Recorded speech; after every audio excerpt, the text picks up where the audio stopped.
एक पुरानी फिल्म का डायलॉग है व्यूअर्स, जिनके घर शीशे के होते हैं उन्हें दूसरों के घर पर पत्थर नहीं मारने चाहिए। लेकिन कांग्रेस का स्टाइल जरा हटके है। कांग्रेस शीशे पर पत्थर नहीं, कुल्हाड़ी पर पैर मारती है। कैसे, समझाता हूं। ऑपरेशन सिंदूर पर संसद में चर्चा के दौरान विपक्ष ने मोदी सरकार को लॉ एंड ऑर्डर पर, टेररिज्म पर, 370 के एब्रोगेशन पर यानी हटाने को लेकर घेरने का पूर्णतः प्रयास किया। जाहिर सी बात है कि इसके बाद बात निकलेगी तो आंकड़ों तक जाएगी और आंकड़े झूठ नहीं बोलते।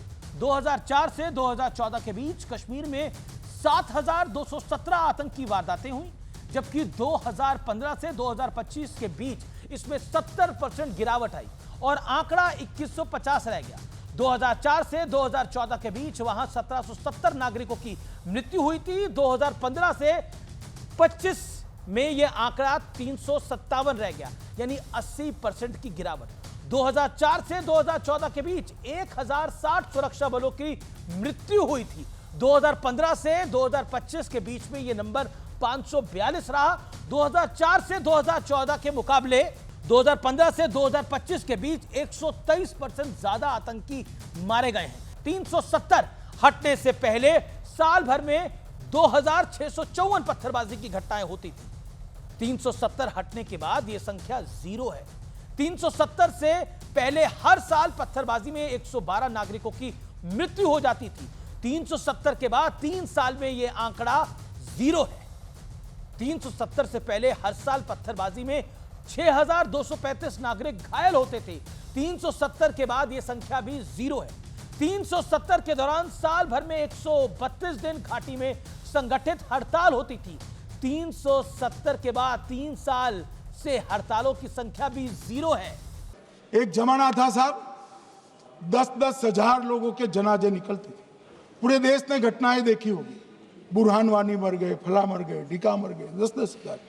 अब जो मारा जाता है उसको वही दफना दिया जाता है।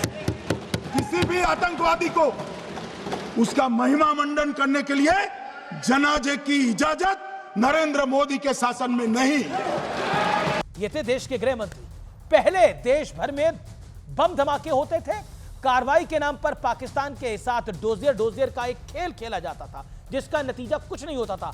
अमन की आशा वाले मुशायरे होते थे। उस दौर में बच्चे की जहन में यह बात गड़ी हुई थी कि लवारिस बैग बम ही होगा। दिल्ली में हुर्रियत को वीआईपी ट्रीटमेंट मिलता था। उन्हें प्रधानमंत्री आवास पे रेड कारपेट वेलकम दिया जाता था। अब अलगाववाद की खाल में छिपे इन आतंकियों को जेल में ठूस दिया गया है। पाकिस्तान के साथ डोजियर वाला दौर बीत चुका है। अब ड्रोन वाला दौर है और उन ड्रोन्स का अब और कैसे इस्तेमाल करना है, यह भारत को अच्छी तरह से आता है और पता भी है।